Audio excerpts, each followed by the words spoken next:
Story 1. Fisher-Price Chatterphone. It had wheels and you could pull it. When it moved, the eyes would look left and right. It was probably made around 1970. It was made of wood and had an orange handset. Story 2. Pretty sure it was called My First Phone. It was a string with a plastic cup attached to each end.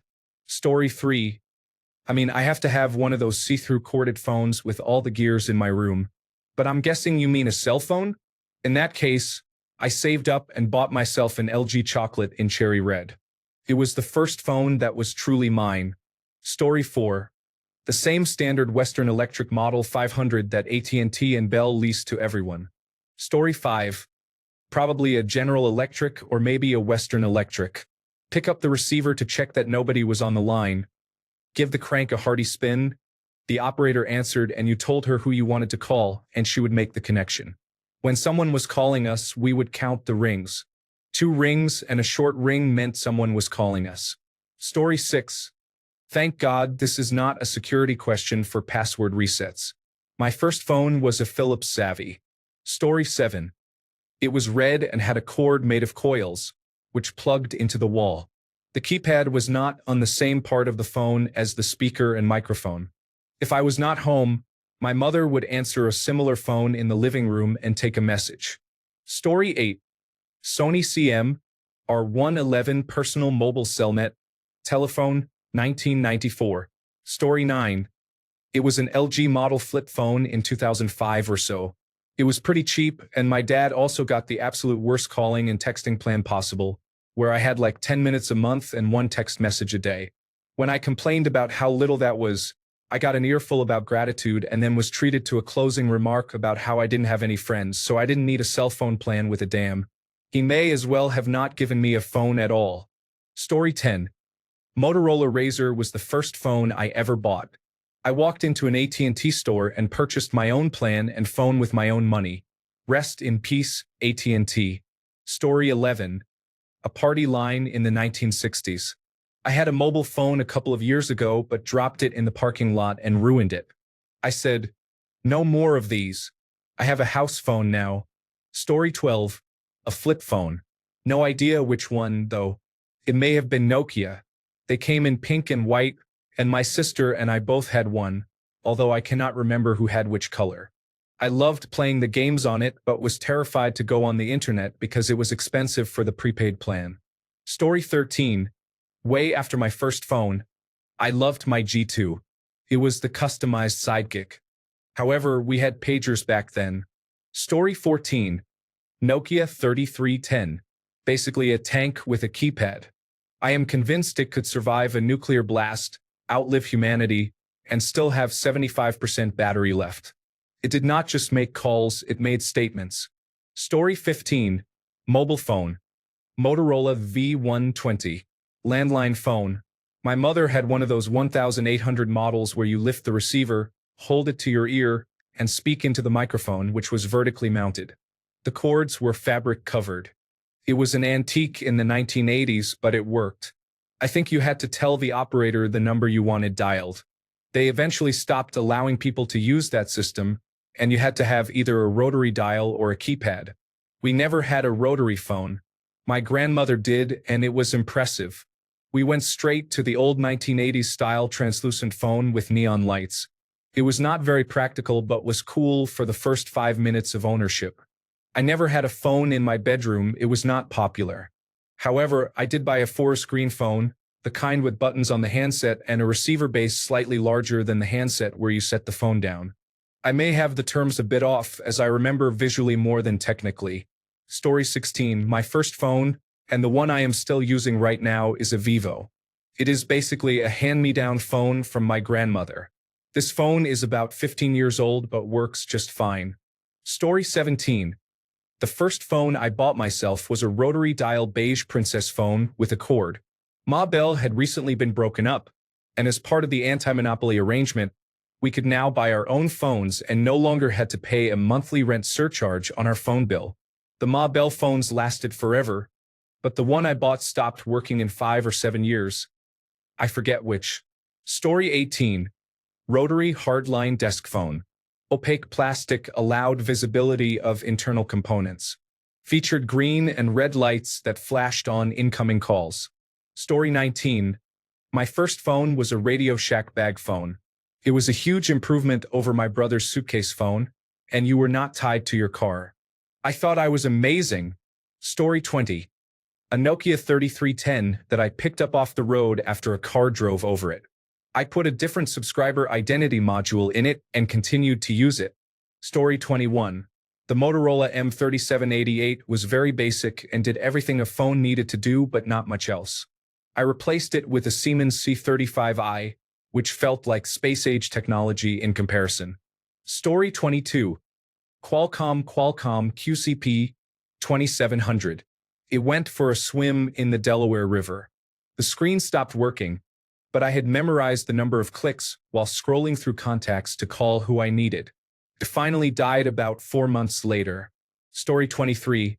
No idea, but I had my own phone line in the 1990s, so I could connect to the internet using dial-up without using the house phone line. Story 24.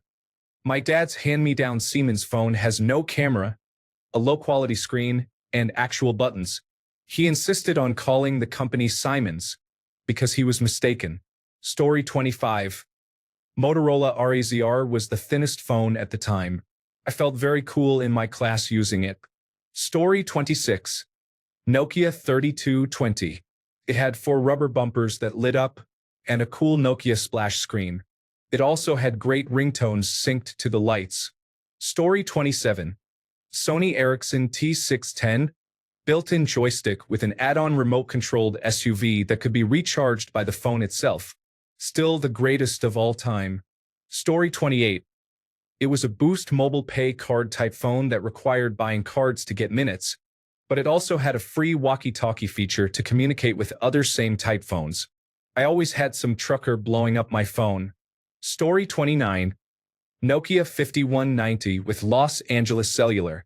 Shortly after, it was acquired by AT&T Wireless or Singular.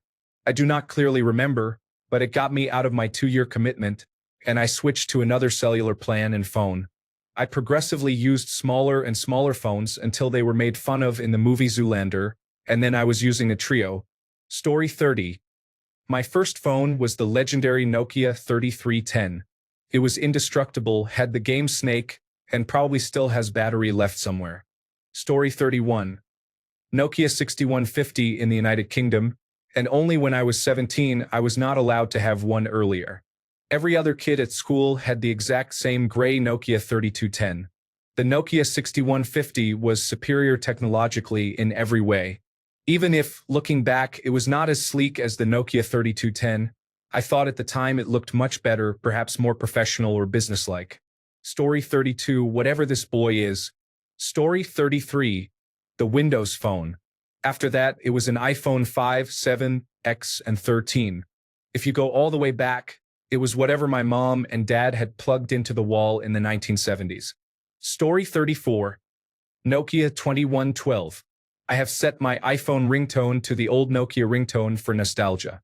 It blows my mind that younger people do not get it and just say, "Oh, it is the Jurassic Park ringtone." No, it is not. Well, it is, but I did not know that before. Story 35. At Motorola, back then no one cared much about the model number. It looked somewhat like Extended Total Access Communication System A130 when I just searched for it. Good times. Story 36. This silver Kyocera phone with blue buttons on it was the greatest of all time. Never forget the $1,500 bill I racked up via text messages. Story 37. Motorola Brick. I see people saying a Nokia brick, but if you have ever seen the Motorola brick phone, you would call the Nokia a candy bar. The Nokia is tiny by comparison and came out much later. I think I had 4 different phones after the Motorola before the Nokia 5110 came out. An Emerson flip phone that I particularly hated. Story 38. I don't remember the exact model. I just know it was an HTC Windows mobile-based phone. After some research, it was definitely one of the HTC Touch Pro models. Story 39. Motorola C261. The most durable phone I have ever used. It survived falling from the balcony, being half submerged in puddles, and being thrown at the wall multiple times. It lived through it all with just a few scratches. Story 40. Panasonic GD87 in 2002. Not just a phone, it had a built-in digital camera with 0.1 megapixel resolution. Story 41. Motorola Pocket Classic, an analog non-brick microtac style phone. It had an LED display that could only show 7 characters, while mobile numbers were already 10 characters long. So when you typed in someone's number, the start of it would disappear off the end of the display. After that, I had an Ericsson GA628 with changeable faceplates, a Nokia 3210 with no aerial, a Panasonic GD75 with polyphonic sound, a Sony Ericsson T630 with a color screen, and then the most stylish phone ever, a Motorola SLVR L7. After that, iPhones. Story 42. Nokia was impressive. I only needed to charge it once every 2 weeks or so. When I first got a smartphone, I was shocked that I had to charge it every single day. I thought that was very inconvenient compared to the Nokia. Story 43. Some kind of tiny Nokia flip phone or maybe some kind of an antenna sticking up. First phone was a 3. Story 44. I don't remember what it was called. I want to say a Motorola of some sort. It was a small gray flip phone. It did not have a camera on the front, but on the inside lid it did. Story 45. Nokia 232 in wood grain. It was impressive. I got it when I was 18. I could not afford to use it much, with only 60 minutes a month for $40, but I got it for special reasons. Story 46. The LG VX10 flip phone or a very similar model. This was in 2001. My dad owned a Motorola Microtech in the 1990s. Story 47. Pretty sure the first phone I personally had was a Bell trimline, like this, only dark blue. Story 48. A Sagem phone, then a Nokia 3210, a Nokia 3310, and then a Motorola phone followed by a Motorola Razr before smartphones. I think the Razr is still in a drawer somewhere. Story 49. A rotary phone. I also have an old pay phone from the 1950s in my den. It is a pain to dial those numbers these days. Story 50. Motorola CD930. Story 51. It was green and probably made of Bakelite. It had a big green dial on the front. I hated it because whenever the radio announcer offered a prize to the 5th caller, it always went to the people with the fancy push-button phones who could call the radio station much faster than I could dial. My parents were unsympathetic and never replaced that phone with a push-button one. Story 52. It was either a Nokia or a Motorola. I do not remember which one I had first, and I certainly do not remember the model. This was about 25 years ago. Story 53. Flip phone back in 2012 or 2013. My parents wanted to see if I was mature enough before I got an iPhone. Honestly, I loved that flip phone. It was simple and I still have it. Edit. I mainly keep it as a token of the past, not as my main phone. Story 54. I don't remember the model, but a Nokia that could, as most Nokias would not be broken. I have seen it get driven over by a wheel loader carrying a 2.5-ton cement tube, and it did not even turn off. Story 55. A huge Motorola phone with an antenna you had to raise before you could answer it. I think approximately one person ever called me. Story 56. Mine was a Kyocera Oyster. Lovely little flip phone with a pearlescent white casing. Perfect for a freshly 16-year-old me. I had shared a poor Nokia phone with my sisters before that, but the Oyster was the first that was actually mine. Story 57. LG G Flex 2. Then I got a Google Pixel. Then my best friend gave me her old iPhone 5S, and I fell in love with it. Story 58. Alcatel Max with a screw-in aerial. 2 years later, my sister got a color screen Nokia as her first phone. I was very jealous. Story 59. Sony Ericsson T610. Love that phone.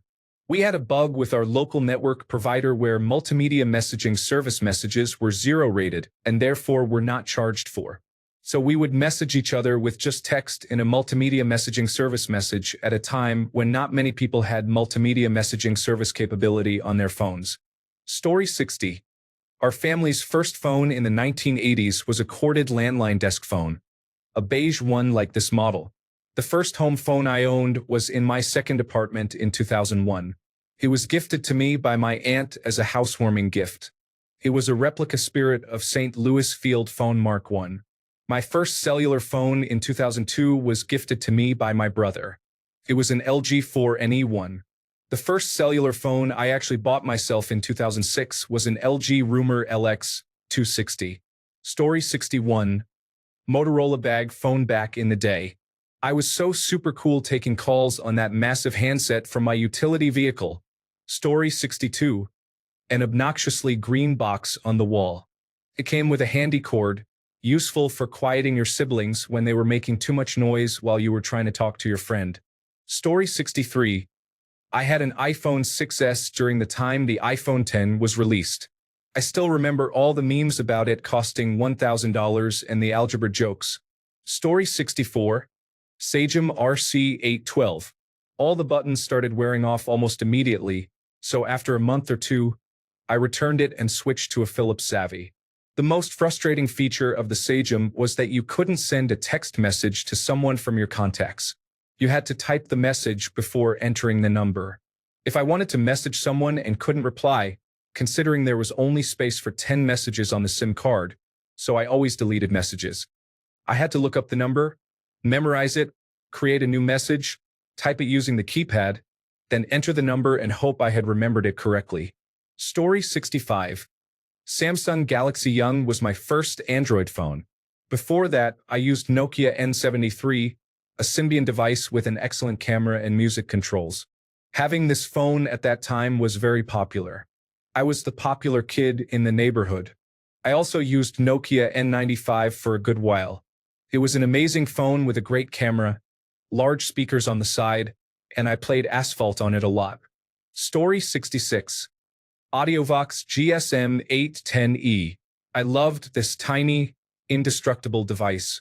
I got it when I was doing military service in 1999, and it took a beating that only a Nokia 3310 had a remote chance of surviving. I still have it somewhere at home. Story 67. I had a very cute Sony Ericsson phone where you could make your own pixel background. I made a Hamtaro wallpaper about 25 years ago. Story 68. Sony Ericsson flip phone. I remember collecting the different phone charms and was obsessed with the games on it. Story 69. Analog Motorola StarTech. I loved that phone. I felt like a crew member on the Starship Enterprise when I used it. It was the only phone I cried over when it could no longer be used because analog service was discontinued. Story 71. Like this, made of Bakelite. Story 71. I'm pretty sure it was a Sony Ericsson K700, which I lost to a group of pickpocket thieves on public transportation. Story 72. Used an iPod until a few years ago when I got an iPhone X. I have an iPhone 16 now because the screen broke. All of my phones, except for this one, have been hand-me-downs because I am broke and my family hates that I keep not wanting to buy an expensive phone. Story 73. It was called a Firefly. It looked like a blue pill with a mom button, a dad button, and a button on the side that called emergency services if you held it down for about 10 seconds. I remember around that time, Gushers was doing a sweepstakes where someone could win a Firefly phone. It was definitely a phone meant for kids in the early to mid-2000s. In 4th grade, I started staying home alone for a few hours after school, so my parents got me a Firefly phone. Every day after school, as soon as I got home, I had to call both of them with my new phone. Story 74. Aside from the old black rotary phone on the side table when I grew up, my first cell phone was an NTT Docomo phone I bought in Japan around 1993 or 1994. Japan was far ahead of anywhere else in the world. I was already browsing the internet on my phone by 1999. Story 75. I made my first telephone when I was 11 or 12. It was a small cardboard box with a hole cut in the top. Sticking out of the hole was an Amazon Echo Dot connected to a portable charger inside the box. Thanks a bunch for sticking around till the end of the video. Remember to subscribe, and until next time, stay awesome and goodbye.